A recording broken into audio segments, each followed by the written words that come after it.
صباح الخير عليكم يا حلوين، عاملين ايه؟ يا رب تكونوا بخير وسعاده وحب كده. النهارده بقى انا نازله السوق، بس نازله السوق اجيب طلبات مختلفه خالص. نازله تجيبي ايه يا نرمين؟ نازله اجيب حاجات مهمه للمصيف، مش بقى اكل بس، نازله اجيب اكل، حاجات بلاستيكات. بامانه انا مش ناقصني اي حاجه، كل البلاستيكات دي موجوده عندي اصلا. وعندي الحاجات دي اضعاف اضعاف اضعاف. بس لو وريتكم شكل الاوضه اللي فيها الحاجه هيصعب عليكم ان انتوا تدخلوا تدوروا، لان انتوا عارفين ان انا بعزل، فكل حاجاتي جايه متدربكه جوه، فانا مش هقعد ادور. نفسيا مش هبقى مبسوطه. فانا اعمل ايه؟ اجيب تاني. مش مشكله يعني، احنا عادتنا في البلاستيكات والحاجات دي ان احنا بنجيب تاني. يعني اجيب علب تلاجة، اجيب اطباق تبقى ميلامين بس ضد الكسر، اللي هي تستحمل شوية. يعني بصوا اللي هي زي دي، عشان هو جنبي بالصدفة اهو. الحاجات اللي هي زي كده يعني. فهنزل اجيب شوية حاجات زي كده، واجيب طبعا اكل المصيف. اعتبر المرات القليلة ان هاخد اكل معايا المصيف. قرقورة صحيت.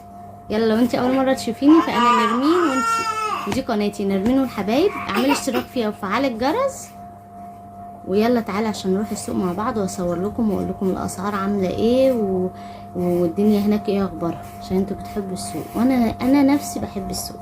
انا فسحتي هي السوق. انا لابسه التيشيرت ده اهو، اروح بيه وايه، هاجي كده في السريع لابسه بنطلون جينز، وهاخد عربيه السوق وايه وعلى هناك على طول.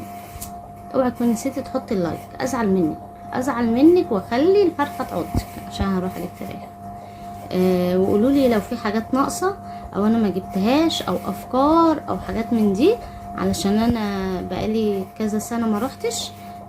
كل سنه كانت تحصل حاجه تخليني ما اروحش، والسنه دي قررت اروح قبل المصيف ب3 ايام. يعني قبلها ب3 ايام.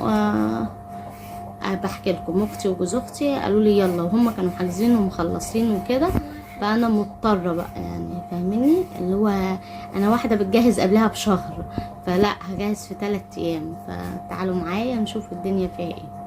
يلا صباحكم زي العسل. والله ورحمة ابويا فراخ النهارده نازله ب 74 جنيه، والله فراخ نازله النهارده ب 74 جنيه. هنا بقى يا بنات، كنت بقول له انا عايزه فرخه تبقى يعني ايه بترقص كده، ما مش قاعده ومريحه، علشان انا ما بحبش الفراخ تبقى فيها اي تعويره او اي حاجه. فقلت له عايزه فرخه تبقى ولا فيها تعويره ولا اي حاجه، بس عايزاها ايه، فيها صدر كبير، علشان هعمل صدر بانيه للمصيف. فهنا بيوريني الفراخ يعني، وان هي مثلا دي الصدر بتاعها اكبر من التانية وكده، وزن لي هنا. بس انا هنا كتمت الصوت علشان كان مشغل اغاني للاسف. هو قال لي الكيلو ب7 ايه 78 جنيه. 78 جنيه. انا سألت عليه بره على فكرة، لقيته ب75 جنيه. بس عند حد يعني ايه ما عجبنيش الفراخ بتاعته، لان الفراخ يا بنات درجات، يعني الفراخ درجات. فلما تبقى عارفة الفرخة بتتجاب، بصوا ما فيهاش ولا تعويرة ولا اي حاجة. ففي ناس بتجيب الفراخ نوع تاني، سردة وحاجات زي كده. كان عندي زباين بتوع فراخ، فكانت تقول لي ما تجيبيش من الفراخ دي علشان ما بتبقاش حلوة، يعني بتبقى الفراخ تعبانة والكلام ده. فانا ده متعودة ان اجيب من عندهم. صراحة الفراخ بتاعتهم حلوة قوي. هي ممكن تبقى اغلى 2-3 جنيه مش مشكلة. وكمان في ناس بتسرق في الميزان، يعني ربنا يسامحهم. هو بيقول انا مش بسرق في الميزان، بس مش مشكلة الميزان، مهم الفراخ يعني ما تبقاش فيها حاجة. يعني في فراخ تجيبيها تلاقي الجناحات بتاعتها كلها كده تترمي من كتر ما هي مش حلوة. هو قال لي كيلو الفراخ ب78 جنيه، كيلو البانيه ب160 جنيه. وموجود بره برضو عند الراجل اللي قلتلكم عليه التاني ده ب150 جنيه. والوراك ب82 جنيه كده. انا هو قلت لكم ال3 اسعار، يعني الفراخ ب78 الوراك ب82، البانيه ب160 جنيه. ده هنا يعني 82. بره بتنقص 2-3 جنيه، بس انا بجيب من هنا. يلا لو انت اول مره بقى تشوفيني اعملي اشتراك في القناه وفعلي الجرس. هنا عمال يقول لي عندي بانيه متقطع مكعبات وحاجات زي كده، وبانيه متقطع شاورما. ف لا، بانيه متقطع شاورما والكلام ده بيبقى بواقي البانيه يا بنات، يعني بيبقوا مقطعين بانيه وباقي منهم كده اجزاء، بتبقى فيهم شويه دهن، والحته اللي هي بتبقى العريضة اللي بتبقى في الفرخة من تحت دي اللي عاملة زي الموزة، ده كله بيقطعوه. الحاجات دي بتتقطع شاورما. فانت حتى لو هتجيبي من السوق بانيه للشاورما، لا هاتيه واعمليه انت في البيت. لو قطع لي البانيه عريض يعني تخين وانت قطعيه في البيت، لكن هتجيبي نص بانيه كده بيبقى بواقي البانيه، يعني اللي خارج من البانيه هما بيقطعوا البانيه طبعا تقطيعه حلوه، فاللي باقي بقى منه بيعملوه بقى للشاورما. فما تجيبيش الشاورما جاهز من المحل يعني. هو الفرختين عملوا لي بانيه حلو قوي، يعني بانيه كميه حلوه هوريهولكم انت هتقرب للناس ان شاء الله. في تجهيزات برضو اسمها ايه، تجهيزات الشنطه وكده هتبقوا معايا ان شاء الله. هنا هو عمل لي الفرختين بقى وينضفهم. السوق النهارده كان زحمه شويه عن المره اللي فاتت، مش عارفه ليه. ولا برضو اللي هو التخين يعني عشان بقول بقى نضفهم لي حلو وظبطهم يعني. قطعوا 400 جنيه بالظبط الفرختين، تخيلوا 400 جنيه فراخ. كنت الاول يا بنات الفرخه كانت ب20 جنيه، والاول دي مش من 20 سنه، انا كنت متجوزه يعني. كنت لدرجه يعني بتخانق مع جوزي اقول له ايه اللي انت احنا هنقعد نعيش حياتنا كلها بناكل فراخ؟ يقول لي دي ب20 جنيه، بقت ب400 جنيه يا اخوي. بس بقى انا عملت من الفرختين دول لو اقول لكم كام اكله يعني مش هتصدقوا. انا قطعت الوراك على 4، وقطعت الصدور بانيه، وقلت له خليه بانيه عريض، يعني بانيه مش الرفيع ده بينشف بينشف وانت بتحمريه فمبيبقاش مظبوط، مبيبقاش طعمه حلو يعني. فتقطعيه ولا هو تخين قوي ولا هو رفيع قوي، عشان رفيع قوي ده تعملي عدد وفي الاخر مع الخلطه بيبقى مش الطف حاجه يعني. بس النهارده بقى هقول لكم على اسعار الحاجات التانية. كيلو القوطة ب3.5 وب5 جنيه لو هتنقيه. انا نقيت 3 ب15 جنيه ماشي. الفلفل الالوان موجود ب10 وب15، الكبير الحلو بعد 20 جنيه خلاه ب15. انا جبت من ابو 10، اوريكم دلوقتي جبت من ابو 10 وبعد كده لقيت نفسي لقيت تاني الحلو لقيته ب15، فروحت جايبه منه تاني، يعني جبت بدل مرتين فلفل الوان. الفلفل الرومي ب10 جنيه، الجزر ب10 جنيه، البصل ب14 جنيه الحلو، ب14 الحلو ونقيته. ايه تاني، البامية ب30 و35.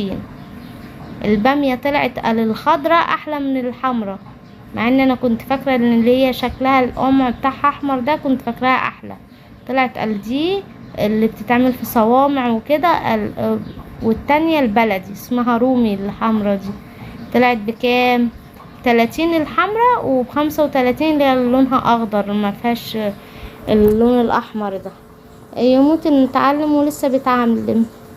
جبت بقى حاجات من المنظفات هوريها لكم برضو، حاجات حلوه يعني. هنا بقى يا بنات دخلنا على قسم الخضار.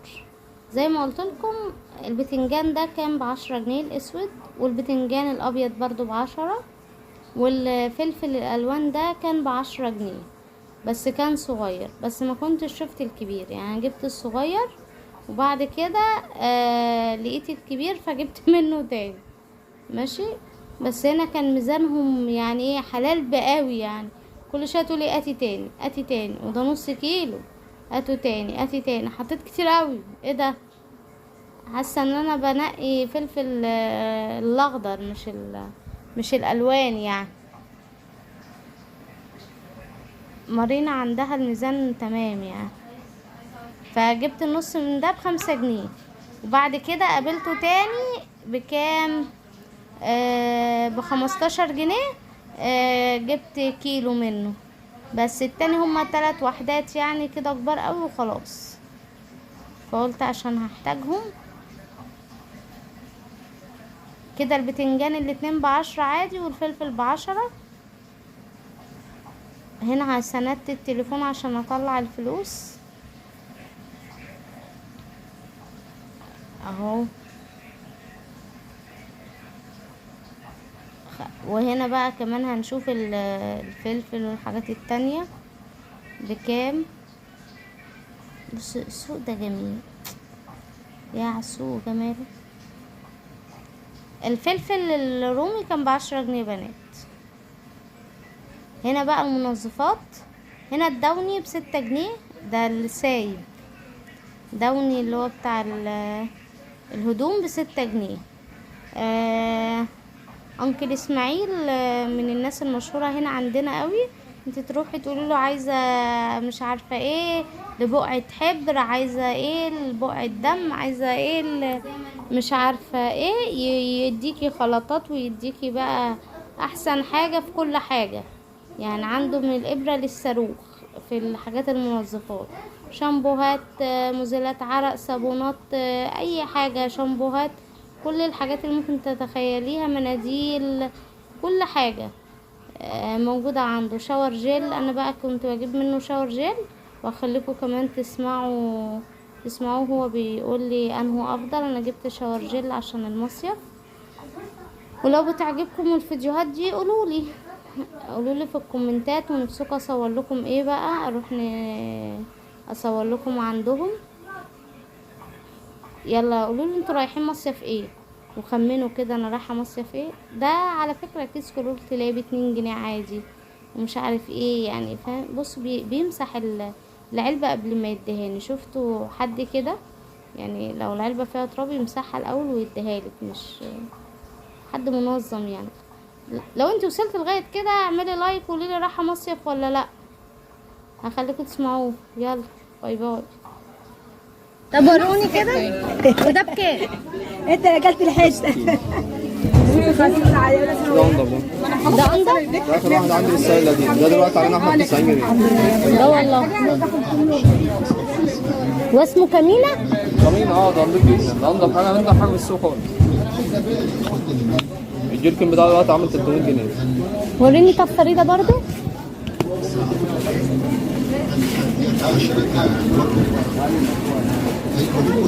يعني لو جيت سألتك عليه كمان يومين هتقول مش بالسعر ده؟ ده؟ ماشي هديك برضه بالسعر ده، بقول لك عشان اخر واحده عندي لسه جبت فريده. وفريدة بكام؟ 45. طب وده نشمه ازاي؟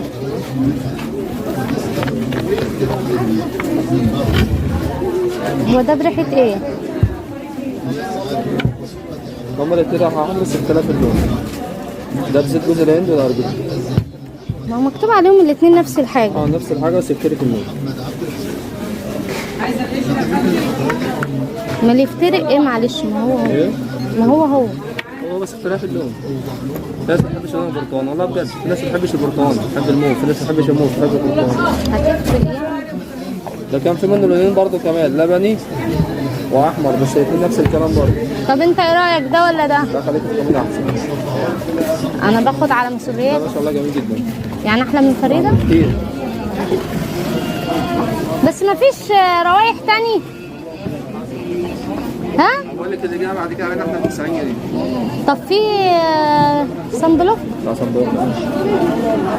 طب ايه حاجات الاطفال دي اللي الاستحمام؟ هنا بقى يا بنات انا كنت بجيب لبس البنوتي. قلت عشان المية وكده جبت لها حاجات صيفي.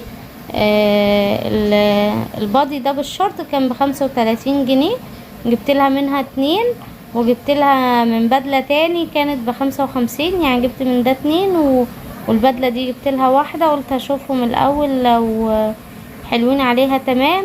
دول طلعوا الكبار عليها، الدراع ده كبير عليها شوية، هشوف له اكيد حل. عم ملاك ده سكرة خالص. هنا بقول له على فكرة، بقول له عارف يا عم ملاك، اخوك بيجي بعد الظهر مش بعرف اشتري منه.